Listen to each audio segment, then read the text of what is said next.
Hello coders. हमने पिछले जो वीडियो था उसमें हमने बात किया था fill in the blank with placeholder text. Okay, यहाँ तक हमने कर लिया था। तो इस वीडियो के बाद हम 5 एक्सरसाइज एक वीडियो में करने वाले हैं। जैसे कि हमने पिछले में एक एक्सरसाइज एक वीडियो में बनाया था, राइट। तो हम आज से 1 2 3 4 5 यहाँ तक आज हम 5 एक्सरसाइज एक वीडियो में बनाएंगे, राइट। तो हम फर्स्ट एक्सरसाइज अनकमेंट एचटीएमएल के बारे में बात करते हैं। ठीक है, कि ये क्या होता है basically. Commenting is a way that you can leave comments for other developers within your code without affecting the result output that is displayed to the end user. वैसे भी मैं और बात बता देना चाहता हूँ कि ये जो भी थ्योरी है इसको मैं आपको समझाऊंगा, ठीक है। क्योंकि मेरा मेन जो ऑडियंस है रूरल विलेज के लिए है, मतलब रूरल इंडिया के लिए है, जिससे कि गांव के बच्चे भी आसानी से पढ़ सके, राइट। तो मैं कमेंटिंग, ये जो भी इंग्लिश लिखा है उसको हिंदी में बताता हूँ, और ये जो टास्क इन्होंने दिया है इसे भी मैं आपको बताता हूँ कि ये आखिर क्या बोलना चाह रहा है, राइट। देखिए कमेंटिंग क्या होता है। जैसे कमेंट क्या होता है, जैसे कि आपने कोई कोड लिखा, सपोज आप एक कैलकुलेटर बना रहे हो, सपोज आपने एक कैलकुलेटर का सॉफ्टवेयर बनाया है, ठीक है। उसमें आप क्या क्या करते हो, एडिशन करते हो, सब्सट्रैक्शन करते हो, मल्टीप्लिकेशन करते हो, डिवीजन करते हो, राइट। तो आपने एक सब्सट्रैक्शन का एक मतलब सब्सट्रैक्शन का या एडिशन का एक कोड लिखा हुआ है। आप उस कोड के नीचे लिख सकते हैं कि जैसे कोई, या सपोज एक बेसिक सा चीज में बताता, एडिशन थोड़ा सा सिंपल हो जाएगा। जैसे कि मैं एक एग्जांपल लेके चलता हूँ, एक एग्जांपल हम लेके चलते हैं, राइट। कि हमने कंपाउंड इंटरेस्ट का फॉर्मूला अपने मतलब जैसे कि प्रिंसिपल दिया हुआ हो, रेट ऑफ इंटरेस्ट दिया हुआ हो, राइट, टाइम दिया हुआ हो, तो हम हमने कंपाउंड इंटरेस्ट का एक फार्मूला लिखा। अब हम वो फार्मूला को कमेंट लिख सकते हैं अपने कोड में कि हाँ ये फार्मूला कैसे काम करता है, ठीक है। तो हम वो कमेंट लिख देंगे।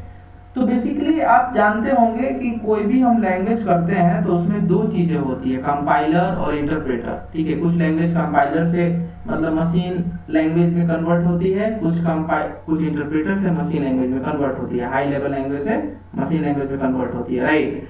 तो कमेंट क्या होता है ना, कमेंट जब आप लिखोगे ना, जैसे हर लैंग्वेज का अपना एक कमेंट लिखने का तरीका होता है, राइट, कि आप कमेंट को कैसे लिखोगे, राइट।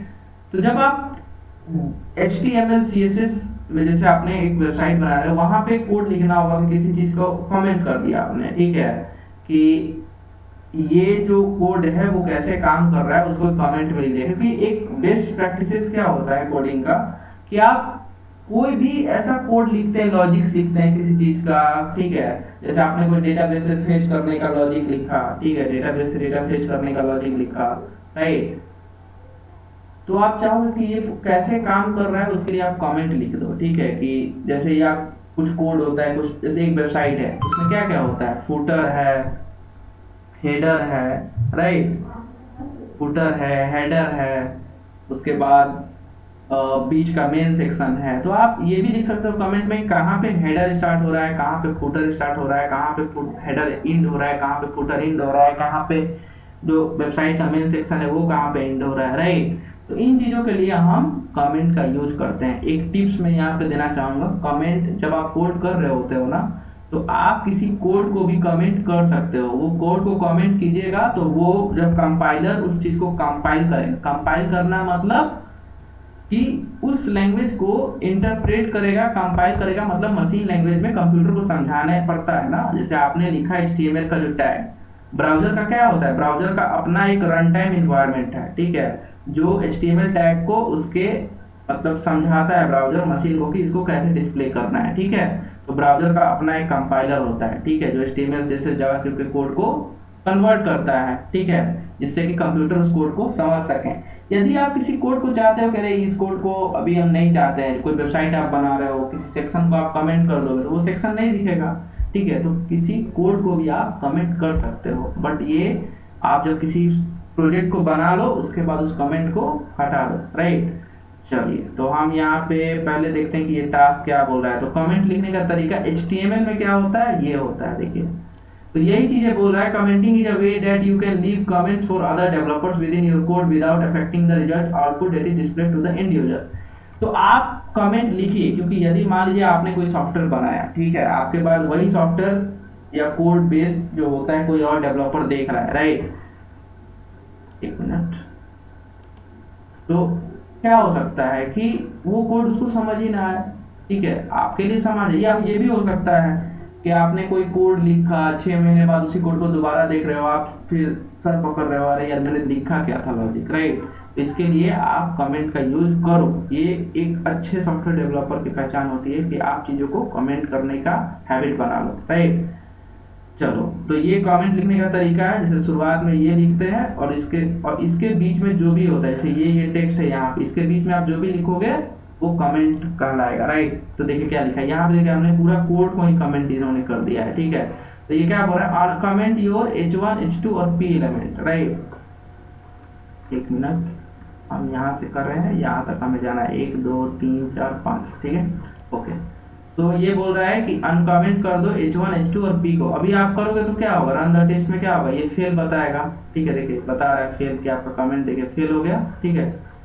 चलिए, तो हम क्या करते हैं, इसको अनकमेंट करते हैं, यहाँ से ये हटा दिया हमने, हटा दिया, और फिर ये इसको भी हटा दिया मैंने, ठीक है। अब हम रन द टेस्ट करेंगे, हम पास हो गए, राइट। समझ में आया कमेंट और अनकमेंट। कमेंट करना मतलब ये जो चीजें होती है, मतलब क्या था, लेस देन ब्रैकेट, फिर से वो एक्सक्लामेशन मार्क्स, 2 डैश, उसके बीच में कमेंट, उसके बाद 2 डैश और ग्रेटर देन सिंबल, ठीक है। तो ये कमेंट करने का तरीका है। नेक्स्ट एक्सरसाइज पे हम चलते हैं, ओके। चलिए, आगे आपका है comment out HTML। Remember that in order to start a comment you need to use, ये हमने बताया था कि ये कमेंट इस चीज के, इन दोनों के बीच में हम कमेंट लिखते हैं, right. Here you all need to end the comment before your H2 element begins. Comment out your H1 element and P element but not H2 element. जैसे क्या बोल रहा है कि H1 को करो, H2 को करो, कमेंट आउट, हाँ कमेंट आउट इसको करो, लेकिन इसको नहीं करना है, ठीक है। तो हमने यहाँ से ये हटा दिया, ठीक है। और बट ये क्या बोल रहा है कि कमेंट आउट, ये देखो क्या बोल रहा है, क्या बोल रहा है कि कमेंट आउट करो, मतलब कमेंट हटा दो H1 का और P का, मतलब H1 का और P का, बट H2 का नहीं हटाना है। तो हम क्या करेंगे, यहाँ पे जाएंगे और हम दोबारा से कमेंट कर देंगे, ठीक है। देखा आपने, यहाँ आपने लिखा और इस कमेंट को बंद कर दिया। तो H1 दिख रहा है यहाँ पे हेलो वर्ल्ड, और P टैग का यहाँ पे ये लिख रहा है, लेकिन ये कमेंट जो आपने लिखा यहाँ पे इस लाइन पे, तो ये नहीं दिख रहा है ना, बेसिकली यही होता है, राइट। चलो आगे हम रन द टेस्ट करते हैं। थोड़ा सा मेरा इंटरनेट स्लो है, ओ हमने कुछ गड़बड़ कर दिया लग रहा है। Comment out your H1 element and P element but not your H2।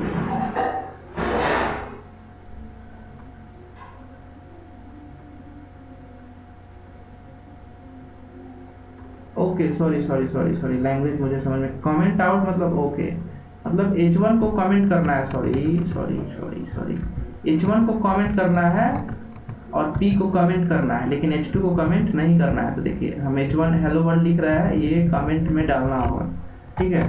तो हम यहाँ पे कमेंट में डाला मैंने, फिर यहाँ पे कमेंट में डाल दिया, ठीक है। H1 को मैंने कमेंट डाला, फिर वैसे ही आप यहाँ P टैग में जाओ, P टैग के बाहर फिर ऐसे लिखो, उसके बाद मैं लिख रहा हूँ, तो आपको आई होप दिख रहा होगा कि ये मैं कैसे लिख रहा हूँ, ठीक है। और फिर मैं यहाँ बंद कर दिया, राइट। अब ये क्या हो रहा है कि H2 का जो भी है वो दिख रहा है, ये और ये, ओह सॉरी, हाँ, तो ये दिख रहा है, ठीक है, ओके। ये करना है कमेंट आपको, ठीक है, या ये करना है और ये करना है, ठीक है, और रन द टेस्ट करना है। पास हो गया हम, आई होप आपको समझ में आया होगा। कोई प्रॉब्लम हो तो कमेंट में बताइएगा। डिलीट HTML एलिमेंट्स, ठीक है, हम यहाँ पे एक्सरसाइज पे देख रहे हैं।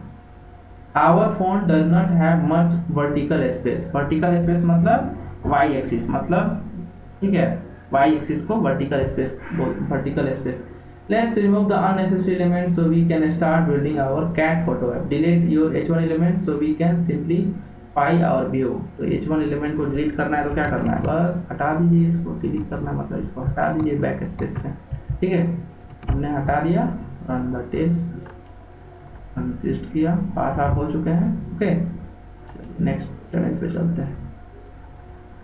Introduction to HTML5 elements, right. HTML5 elements का इंट्रोडक्शन के बारे में बात कर रहा है। तो HTML5 introduces more descriptive HTML tags. These include main, header, footer, nav, video, article, section and others.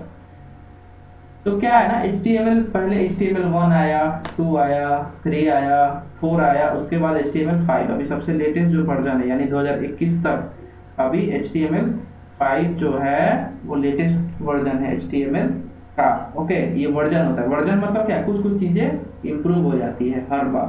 HTML1 आया सबसे पहले, उसमें कुछ फीचर्स थे, फिर HTML2 आया तो उसमें कुछ फीचर्स हैं, राइट। उसके बाद HTML3, 4, 5 लेटेस्ट अभी HTML5 आया। तो हमने कुछ नया टैग बनाया। जैसे आपने टैग के बारे में, क्या टैग मतलब क्या, वो जैसे H1, H2, P एलिमेंट, ये सब क्या है, ये टैग है, राइट। तो ये टैग, एक मिनट रिकॉर्ड हो रहा है ना वीडियो, ओके चलो, ठीक है। तो main tag, header tag, footer tag, name, video, article, section, ये नए सब टैग हैं HTML5 के, ठीक है। चलिए हम बात करेंगे एक एक टैग के बारे में कि एक एक टैग क्या करता है। The tags give a descriptive structure of your HTML, make your HTML easier to read and help with search engine optimization and accessibility. The main HTML5 tag helps search engine and other developers find the main content of your page. अब देखिए ये जो paragraph है ये क्या बोल रहा है, मैं एक एक लाइन करके समझाता हूँ। ये होता है descriptive structure of your HTML। अच्छा, डिस्क्रिप्टिव स्ट्रक्चर मतलब क्या, राइट। डिस्क्रिप्टिव स्ट्रक्चर मतलब क्या, कहने का मतलब है कि भैया पहले हम लिखते थे डीप टैग। आप HTML में आगे पढ़ोगे कभी, YouTube पे जाके आप देख सकते हो कि व्हाट इज डीप टैग, यदि मैंने अभी तक ना बताया हो तो, ठीक है। डीप टैग बेसिकली क्या करता है, कंटेनर के तौर पे करता है। जैसे मान लो P tag, H1 tag, H2 tag, हमने 3 टैग लिखा और सबको हम एक चीज को मतलब क्या करना चाहते हैं, वो बंडल करना चाहते हैं, तो हम डीप टैग के अंदर P को, H1 को, H2 को लिख देंगे, राइट। तो वो डीप टैग होता है। लेकिन जो HTML5 आया ना, जैसे मान लो कोई हेडर बना रहे हैं, हेडर मतलब मेन्यू, मान लो सपोज मेन्यू, ठीक है। मेन्यू में क्या होता है, होम होता है, अबाउट होता है, कंटेक्ट होता है, कंपनी का विजन, गोल, ये सब चीजें लिखे रहती है, ठीक है, और डायरेक्टर मैसेज वगैरह समथिंग, ठीक है। तो वो क्या करता है ना, तो हमने क्या किया, एक HTML5 टैग में उन्होंने क्या किया कि भैया हम div id हेडर ना लिख के केवल हम लिख देंगे हेडर टैग। मतलब हेडर टैग मतलब हम सर्च इंजन को बता रहे हैं। सर्च इंजन मतलब क्या, गूगल। गूगल एक क्या है, सर्च इंजन है जो आपके वेबसाइट को देखते रहता है, ठीक है, कि आपका वेबसाइट का स्ट्रक्चर कैसा है। तो यही चीज बोल रहा है कि स्ट्रक्चर बताना सर्च इंजन को कि ये हेडर है, ये वेबसाइट का फुटर है, फुटर मतलब जो सबसे निचला सेक्शन होता है, ये वीडियो सेक्शन है, ये आर्टिकल सेक्शन है, ये सेक्शन है, ये एक अलग सेक्शन है वेबसाइट का, ठीक है। तो डिस्क्रिप्टिव जो स्ट्रक्चर है HTML का, कहने का मतलब यही है कि हम सर्च इंजन को बता रहे हैं कि भैया ये मेरा हेडर है, ये फुटर है, ये नैब है, नैब मतलब नेविगेशन बार, ठीक है, नेविगेशन बार मतलब मेन्यू, राइट। इसी को डिस्क्रिप्टिव स्ट्रक्चर बोल रहा है। Make your HTML easier to read and help with search engine optimisation. Search engine optimisation क्या होता है, थोड़ा सा मैं ओवरव्यू बता देता हूँ। जैसे कि कोई आपने चीज सर्च किया, राइट, जैसे सर्च किया कि मुझे जानना है व्हाट इज HTML। आप जब जाके गूगल पे लिखोगे व्हाट इज HTML, तो कुछ सर्च के बाद सर्च बटन पे क्लिक करने के बाद क्या होता है कि कुछ वेबसाइट्स के लिंक आते हैं, 1 नंबर पे, 2 नंबर पे, 3 नंबर पे, 4 नंबर पे, 10 20 पेज या हजारों पेज हो सकते हैं किसी सर्च का रिजल्ट, राइट। तो वो जो सर्च इंजन ऑप्टिमाइजेशन है ना, सर्च इंजन ऑप्टिमाइजेशन मतलब अपने वेबसाइट का रैंकिंग को नंबर 1 2 पे लाना, ठीक है। ये एक अपने आप में एक अलग पढ़ाई होती है सर्च इंजन ऑप्टिमाइजेशन के बारे में, ठीक है। तो हम सर्च इंजन ऑप्टिमाइजेशन को बेहतर बनाने के लिए HTML5 टैग का यूज करेंगे। इसको बोलते हैं सर्च इंजन ऑप्टिमाइजेशन। मतलब सर्च इंजन मतलब गूगल के रैंकिंग में ऊपर आना। ठीक है, जब HTML5 का आप यूज करोगे तो ये हो सकता है कि आपका साइट ऊपर आए। एक्सेसिबिलिटी क्या हो रहा है? एक्सेसिबिलिटी मतलब क्या? जैसे कुछ लोग विजुअल इम्पेयर्ड होते हैं, जैसे कुछ लोग हो सकते हैं कि उन्हें दिखाई ना देता हो। ठीक है, वो ऑडियो, देखिए कोई वेबसाइट होता है जैसे कुछ पे ऑडियो होता है, जो ऑडियो ऑन कर देते हैं तो वो पढ़ पढ़ के उनको सुनाता है। ठीक है, तो वो जो ऑडियो का सॉफ्टवेयर होता है ना, किसी वेबसाइट को ऊपर जो रीड कर रहा होता है ऑडियो, जो मतलब स्क्रीन रीडर जो हम बेसिकली बोलते हैं। ठीक है, वो क्या करता है, वो आपके साइट को रीड करता है। तो आप HTML5 में जब बता चुके होते हो ब्राउजर को कि ये हेडर है, ये फुटर है, ये मेन्यू है, तो एक्सेसिबिलिटी इसी को बोलते हैं कि एक्सेसिबिलिटी मतलब सभी के लिए एक्सेसिबल रहता है। ठीक है, कोई विजुअल इम्पेयर्ड है या किसी को ये डम, ये क्या बोलते हैं, वो अंधा हो सकता है, राइट, दिव्यांग हो सकता है, राइट, तो उन लोगों को वो प्रॉब्लम ना हो, इसके लिए हम HTML5 यूज करेंगे, जिससे कि एक्सेसिबिलिटी स्क्रीन रीडर के लिए बेहतर हो सकता है। ठीक है, चलिए अब एक एक टैग है, अब इसके बारे में बात करते हैं। The main HTML5 tag help search engines and other developer find the main content of your page. Main content को मेन टैग के अंदर लिखते हैं। ठीक, example uses, main element with two child elements nested. देख रहे हैं, मेन एलिमेंट को हमने हेलो वर्ल्ड, हेलो पैराग्राफ, ये हमारा वेबसाइट का मेन सेक्शन है। ठीक है, many of the new HTML5 tags and their benefits are covered in the applied accessibility section. हम आगे पढ़ेंगे, अप्लाइड एक्सेसिबिलिटी सेक्शन आगे है, basic HTML applied accessibility section यहाँ पे हम पढ़ेंगे। ठीक है, चलिए तो ये है। ठीक है, HTML5 में हम पढ़ेंगे आगे इसके बारे में, और अच्छे से इस टैग के बारे में पढ़ेंगे, एक्सेसिबिलिटी के बारे में। राइट, चलिए तो ये है टास्क हमारा अभी वेबसाइट पे। ठीक है, क्या बोल रहा है, create a second P element with the following 50 Epson text. 50 Epson text, यदि आपको ना पता हो कि इप्सम टेक्स्ट क्या होता है तो आप पिछले वीडियो को देख सकते हैं। ठीक है, मैंने बताया हुआ है पिछले वीडियो में। ठीक है, then create a main element and next only the two p element inside the main element। ठीक है, तो क्या करना है भैया, हमको p एलिमेंट बनाना है। p हमने बनाया और फिर हमने बंद कर दिया। अब क्या करना है, इस चीज को यहाँ से कॉपी करना है, कंट्रोल C, और यहाँ पे मार दीजिए कंट्रोल V। राइट, आपने कंट्रोल भी किया। अब क्या करना है, कह रहा है कि मेन सेक्शन बनाइए जिसमें कि ये तीनों और ये दोनों को बंद कर दीजिए। मेन यहाँ हमने चालू किया, फिर मेन यहाँ हमने बंद किया, और इसको यहाँ पे कर दिया, और ये जो पी टैग है इसको यहाँ से सेलेक्ट कर लीजिए। ठीक है, उसके बाद कट कीजिए।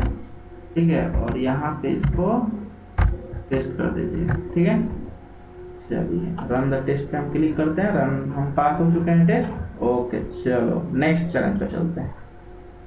कोई भी दिक्कत हो आप कमेंट बताइएगा, मैं कोशिश करूंगा कि उन कमेंट्स को मैं बता सकूं आपको। ठीक है, तो ये आज की वीडियो का लास्ट एक्सरसाइज होगा, क्योंकि हमने बोला था एक वीडियो में 5 एक्सरसाइज हम करेंगे, 1 2 3 4 5। चलो, add images to your website. अब है देखिए, कोई वेबसाइट होता है उसमें इमेज होता है, तो क्या होता है, वेबसाइट बहुत इंटरेक्टिव हो जाता है। ठीक है, वेबसाइट काफी अच्छे दिखने लगते हैं इमेज जोड़ने के बाद।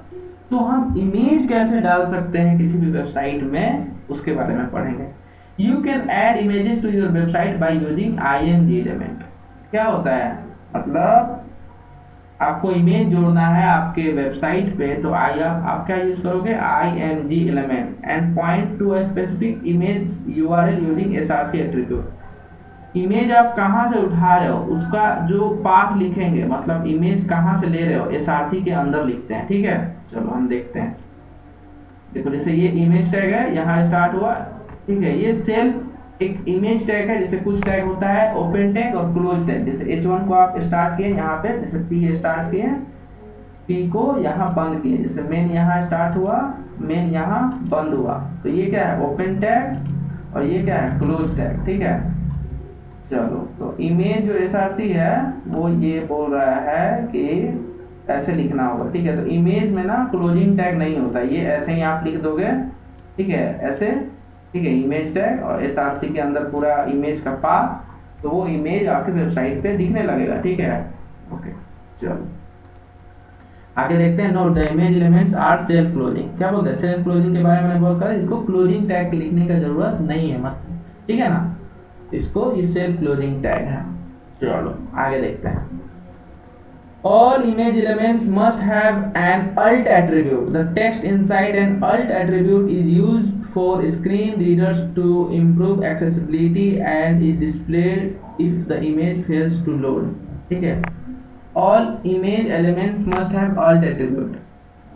इमेज में क्या होना चाहिए, alt होना चाहिए। क्यों होना चाहिए, क्योंकि आप यदि alt एलिमेंट इमेज में लिखोगे, आगे मैं बताऊंगा कि alt कहाँ पे लिखते हैं, ठीक है, कि यदि वो इमेज लोड नहीं हुआ तो वो अल्ट में जो भी टेक्स्ट आपने लिखा होगा वो दिखाई देगा। ठीक है, या आप सर्च इंजन को भी ये पता लगा कि ये इमेज किस चीज़ का इमेज है। ठीक है, तो जिस चीज़ का आप इमेज लगाएं उसमें अल्ट एक कोई टेक्स्ट लिख दीजिए, जैसे आपने स्कूल का फोटो लगाया, ठीक है, तो आप वहाँ पे अल्ट में स्कूल लिख दो। ठीक है, अल्ट इक्वल टू स्कूल। ठीक है, note if the image is purely decorative using an empty alt attribute is best practices. ठीक है, ठीक है, तो मतलब अल्ट को एम्पटी भी छोड़ा जा सकता है यदि इमेज खुद ही बता रहा है कि वो किस चीज़ का इमेज है। ठीक है, let's add an alt attribute to our ING example. तो देखिए जैसे आईएनजी एसआरसी, एसआरसी तो मस्ट है, एसआरसी तो लिखना ही लिखना है। ठीक है, एसआरसी में ये फोटो का जगह लिखा मैंने। अल्ट क्या है,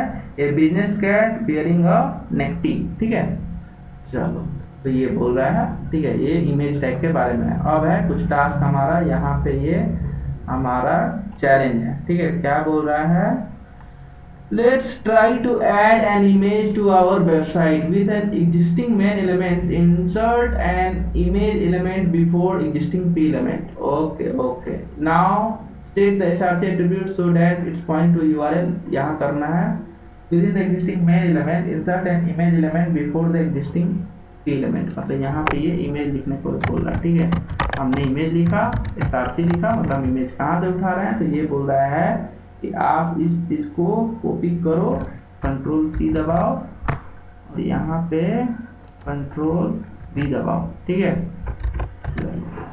अब क्या करा, finally don't forget to give image element and alt attribute with applicable text. भैया हमने अल्ट लिखा और ये क्या चीज़ का इमेज है, कैट का, तो हमने ये कैट लिख दिया। ठीक है, और हमने यहाँ पे बंद कर दिया, तो इमेज को क्लोज करने की जरूरत नहीं, इमेज टैग को, राइट। चलो हम क्या करेंगे, रन द टेस्ट पे करेंगे। ओके, तो आज के लिए इतना ही। ठीक है, फिर अगले वीडियो में हम देखेंगे, राइट, अगले वीडियो में हम अगले एक्सरसाइज से देखेंगे। Thank you. आपको वीडियो में जो भी बताना हो, यदि आपको ऑडियो क्वालिटी ना ठीक लगा हो तो आप कमेंट में बताइए कि ऑडियो कैसे हम इम्प्रूव कर सकते हैं। यदि आपको वीडियो ना भी पसंद हो तो आप डिसलाइक बटन भी दबा सकते हो, जिससे मुझे भी पता लगे कि शायद मुझे कुछ कुछ चीज़ों में इम्प्रूवमेंट, अभी काफ़ी सारी चीज़ें इम्प्रूव करनी है, एडिटिंग वगैरह पे भी काम करने हैं, right. Okay, so thank you for watching. Okay.